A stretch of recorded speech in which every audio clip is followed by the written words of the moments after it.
De que adiantará uma pessoa ganhar o mundo inteiro e perder a sua alma?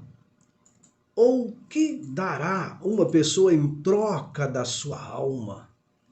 Isso está em Mateus 16, verso 26. Que adiantará o ser humano ganhar o mundo inteiro e perder a sua alma? Que pergunta! Que pergunta que toca a nossa alma, o nosso coração. Embora tenha sido escrito há muitos anos, a Bíblia é a revelação da verdade divina ao mundo. Não tenha dúvida disso. Escrita há muitos anos, continua sendo esta grande revelação. Um dos aspectos da verdade é o ensino sobre a natureza humana.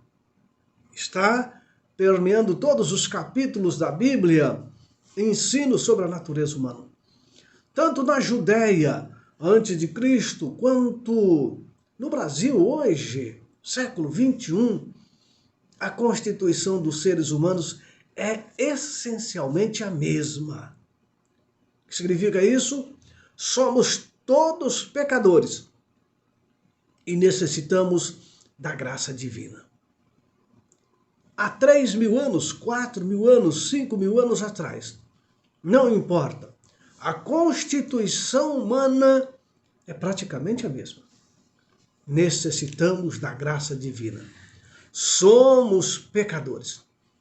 Isso inclui pobres, ricos, poderosos, negros, brancos, pardos, amarelos. Não há distinção. Todos somos pecadores, necessitados da graça divina. Sabe, queridos, não somos diferente. Passado e presente. Ricos e poderosos dos tempos do passado, ricos e poderosos do tempo presente, em especial em relação à busca das riquezas. Pessoas gostam de buscar a fama, buscar o poder, e muitas vezes à custa dos vulneráveis, não é mesmo? Isso foi no passado, isso é no presente, não é muito diferente? No entanto, Deus está preocupado. Deus está preocupado com a salvação dos ricos, dos poderosos, dos pobres também, dos necessitados também. Deus se preocupa com o ser humano. Deus se preocupa com a salvação do indivíduo. A Bíblia dá exemplos emocionantes de personagens poderosas e personagens ricas, ou ambos, né? E como Deus usou para abençoar essas nações, ou as nações, né? As famílias, os povos, através destes. Um exemplo, Abraão, o grande Abraão. Outro exemplo, Isaac. Se lembram, meus queridos ouvintes, de Jó, homem rico? Lembra-se de Salomão também, grande rei Salomão? E de José, aquele garotinho que se tornou um grande governante do Egito? Isso só para citar alguns. Deus também se importa com os ricos, com os poderosos, assim como com os pobres e os necessitados.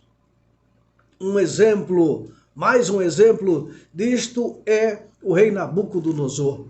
Aquele homem arrogante, aquele governador do Império Babilônico, aquele homem intrigante, aquele homem guerreiro, governando o mundo de então, porque Babilônia se tornou império mundial pelas suas conquistas de guerra. E agora então a Bíblia fala deste homem. E o que a Bíblia fala deste? Uma coisa que nós precisamos de entender, meus queridos, e nós cremos nisto, nós os adventistas cremos que a expiação ela é ilimitada. Por que eu digo isto? Porque alguns cristãos acreditam que a morte de Cristo ela foi por algumas pessoas. Ou seja, por algumas pessoas, um grupo especial de predestinados para a salvação. Existe essa crença. Ah, este é predestinado, aquele é predestinado, aquele não. Um foi predestinado e outro não. Mas nós cremos que a salvação, a expiação, ela é ilimitada. Ou seja, alcança a todos indistintamente. Não apenas um grupo especial de predestinados. Nós não cremos nisso, porque Jesus veio e deseja que todos sejamos salvos. Todos cheguem ao pleno conhecimento da verdade, diz 1 Timóteo 2, verso 4. Todos. Não há distinção, não há predestinação. Ele chamou a todos. Jesus se ofereceu como sacrifício pelo pecado de todos, pelos nossos pecados. E João diz que não somente pelos nossos, mas pelo pecado do mundo inteiro. Ele se ofereceu para resgatar o pecado de todo mundo. Por isso, a expiação é ilimitada. Por isso, todos foram escolhidos nele antes da fundação do mundo, diz Paulo, escrevendo aos Efésios, no capítulo 1, verso 4. Todos foram escolhidos nele antes da fundação do mundo. É claro, nem todos vão escolher a Jesus. Por isso, na Bíblia, todos os tipos de pessoas, elas são alcançadas por Deus. Indistintamente do que ele é, do que ele fez, do que ele faz, da sua posição social, da sua cor ou raça, eles são alcançados por Cristo. Cristo sempre buscou a todos. E aí nós vemos o exemplo do grande rei Nabucodonosor, aquele homem que governava o império mundial, aquele homem que todas as nações se curvavam diante dele, aquele que tinha domínio de um reino poderosíssimo na terra. E ele conta do sonho que ele teve quando ele estava sossegado ali na sua casa.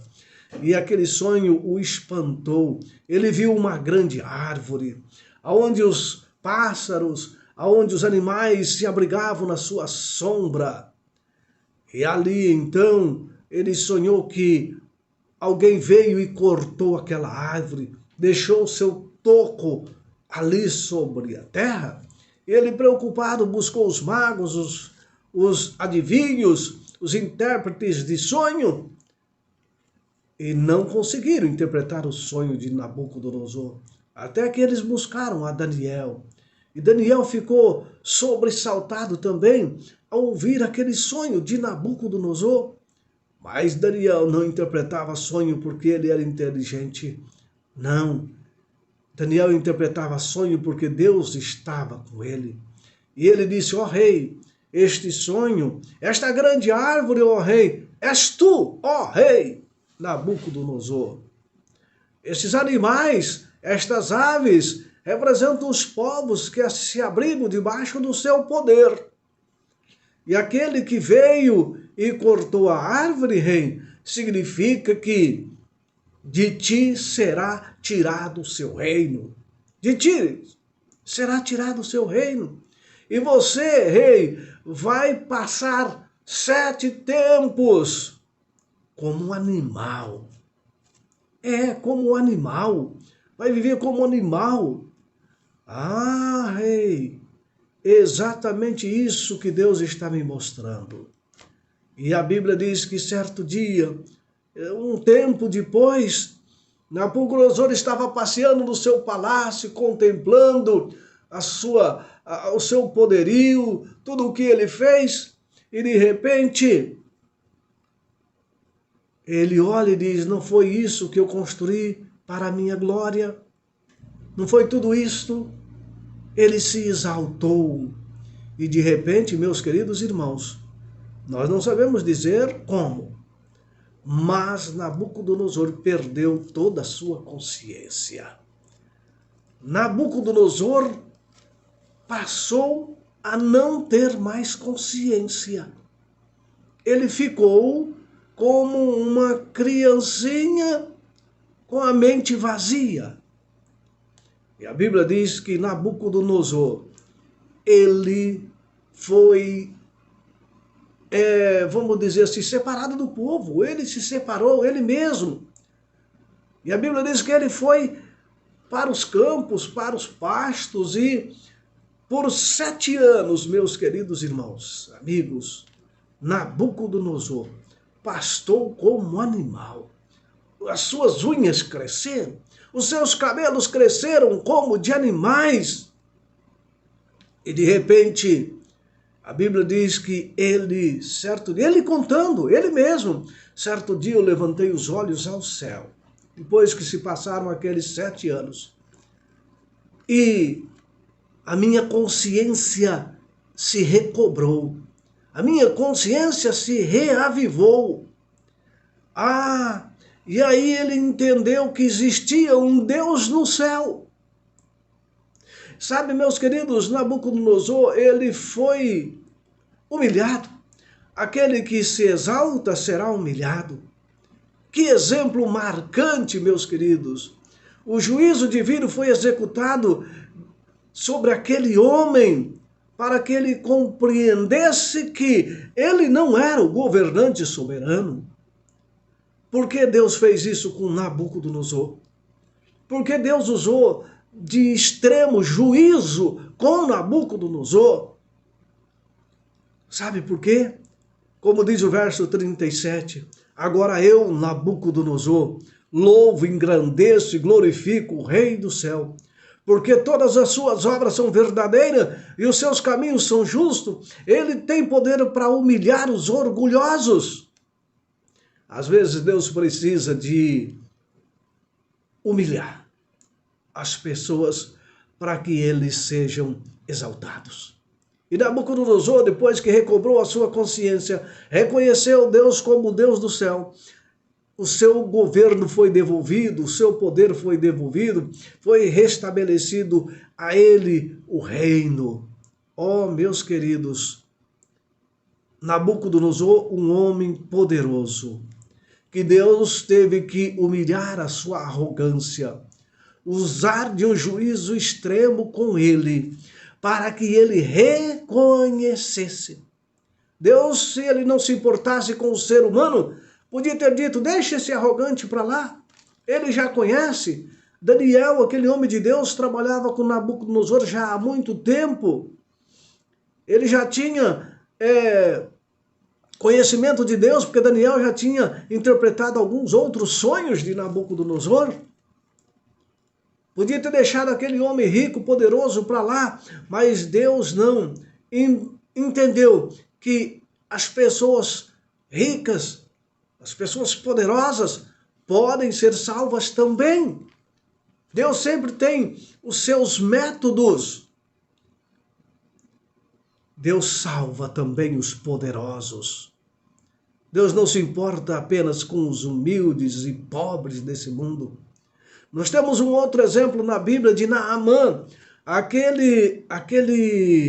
quem era Naamã? Chefe do exército do rei da Síria, um grande homem diante do seu Senhor, um grande homem de muito respeito, porque o Senhor dera livramento aos sírios através deste Naamã, um homem poderoso lá do Império Sírio, chefe do exército.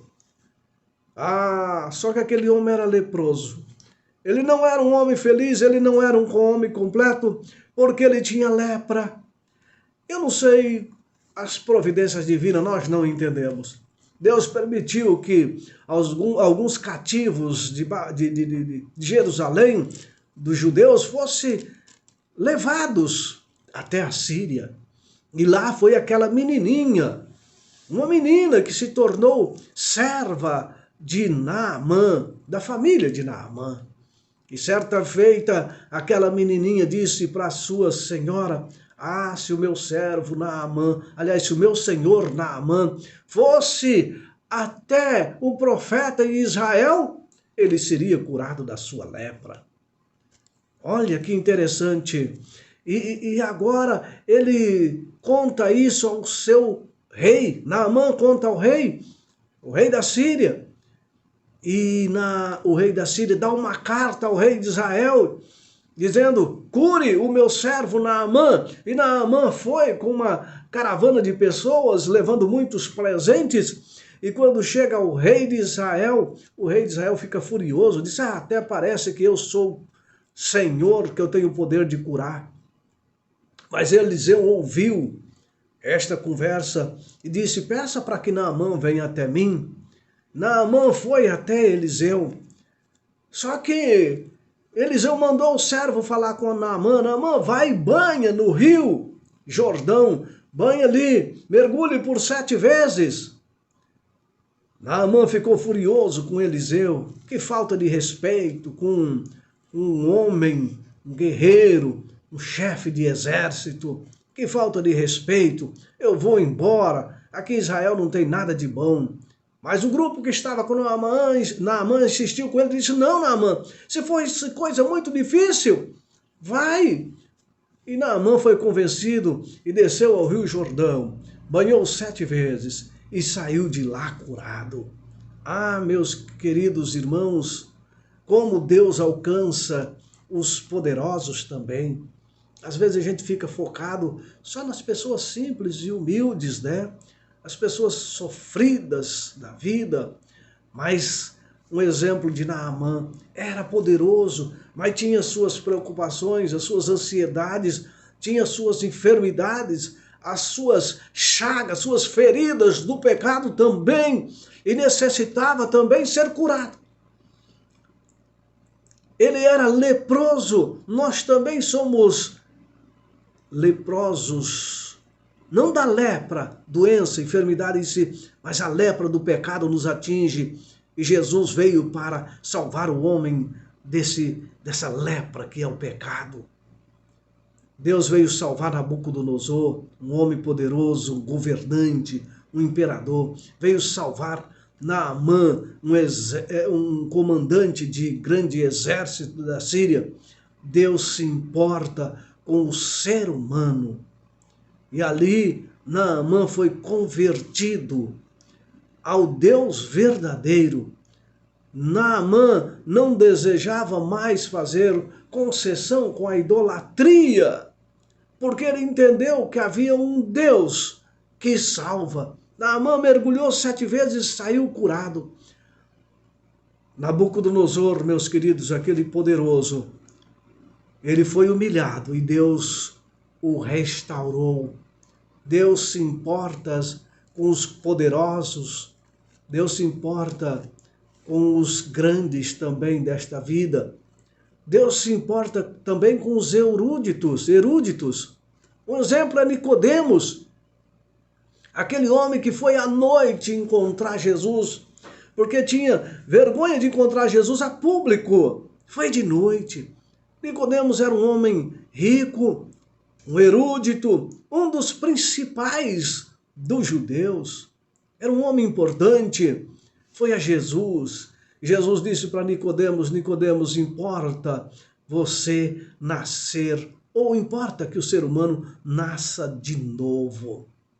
Que coisa, né? Olha, Deus foi no cerne da alma daquele homem. Nicodemos, você é um homem que tem muito conhecimento da lei. Você é um erudito da lei. Você tem todo o conhecimento. Mas ele tinha vergonha de confessar a Jesus publicamente. Nicodemos, importa que você nasça de novo. Mas Jesus, como é que eu posso nascer de novo, voltar ao ventre de minha mãe? Jesus disse: não, Nicodemos, você precisa de nascer da água e do Espírito. Meus queridos, Nicodemos, ele tinha conhecimento. Nicodemos tinha conhecimento. Ele era um erudito da lei. Mas às vezes nós ficamos focados eu sou conhecedor. Eu tenho conhecimento, portanto eu estou salvo. E Jesus quis mostrar para aquele homem que ele era erudito, ele tinha conhecimento e muito conhecimento, mas ele, meus queridos, precisava de nascer de novo.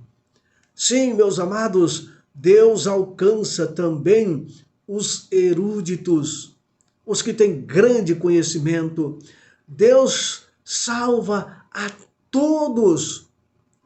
Deus precisa de homens e mulheres que levam essa esperança a todos, indistintamente.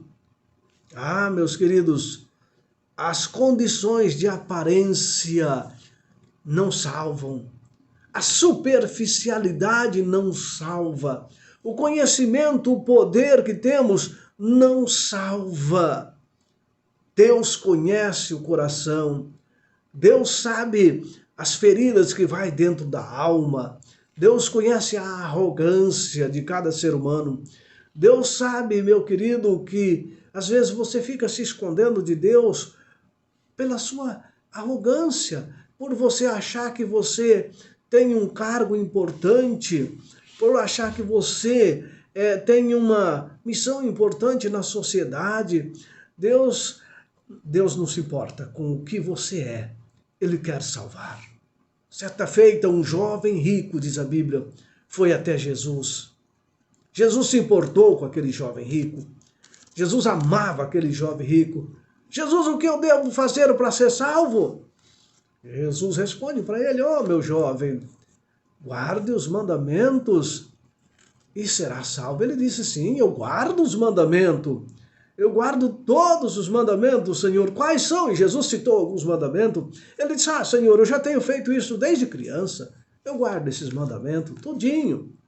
Ah, é? Então faz o seguinte, vai, vende tudo o que você tem, dê aos pobres e vem e segue-me. E a Bíblia diz que aquele jovem saiu triste. Saiu triste, porque ele era apegado às riquezas. As fascinações das riquezas impediram aquele jovem de seguir a Jesus. As fascinações das riquezas. Ele saiu triste, não quis seguir a Jesus. Por que será? Por que às vezes a riqueza impede o ser humano de seguir a Jesus? Por que será? Ao mesmo tempo, nós temos o exemplo na Bíblia de Zaqueu, que também era um homem rico, um cobrador de imposto, era um homem importante, mas desprezado pela sua função de cobrador de imposto. Ele era pequeno, estava ansioso para ver Jesus. Sobe em uma árvore, em uma avenida que Jesus ia passar. E Jesus, quando vai passando debaixo daquela árvore, ele sabia que Zaqueu estava lá em cima. Ele olha para cima e diz: o que você está fazendo aí, ô hipócrita? Não foi isso, não. Por que você está aí em cima? Você está querendo se esconder? Não, não foi isso que Jesus falou. Não foi. O mesmo amor que ele usou para com o jovem rico, ele usou para com Zaqueu. Ele olha para Zaqueu e diz: Zaqueu, desce depressa, convém que eu vou pousar na sua casa hoje. E Zaqueu desceu, caiu aos pés de Jesus e já foi falando para Jesus: olha, Jesus, eu sou um cobrador de imposto. Senhor, se eu tenho defraudado alguém, se eu tenho roubado alguém, eu vou devolver. Senhor, e foi falando com Jesus, reconhecendo as suas fraquezas, reconhecendo o seu pecado. E a Bíblia diz que Jesus falou: hoje veio salvação nessa casa. Olha, meus queridos, se o jovem rico estivesse se disposto: ah, Senhor, é isso que eu devo fazer? Me ajuda aqui. Como é que eu posso fazer assim? Como é que eu posso fazer isso que o Senhor está me pedindo? Jesus tinha orientado aquele jovem.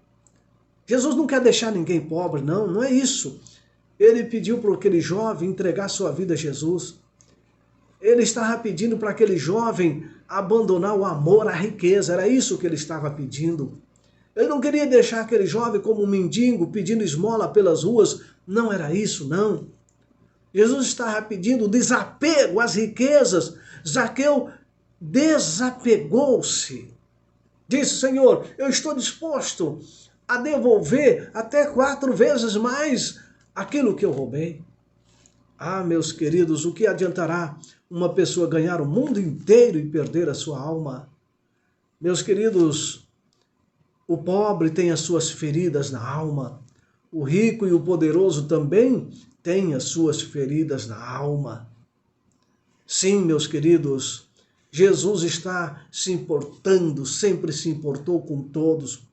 A expiação é ilimitada. Nós temos um exemplo na Bíblia de Nicodemos, né? Que de noite foi até Jesus. Nós temos um exemplo na Bíblia de José da Arimateia. Aquele homem que tinha ouvido falar sobre Jesus. Ele não aparece muito na Bíblia, esse homem. Mas ele reconhecia Jesus como Salvador. Era um homem rico. Era um homem importante na sociedade.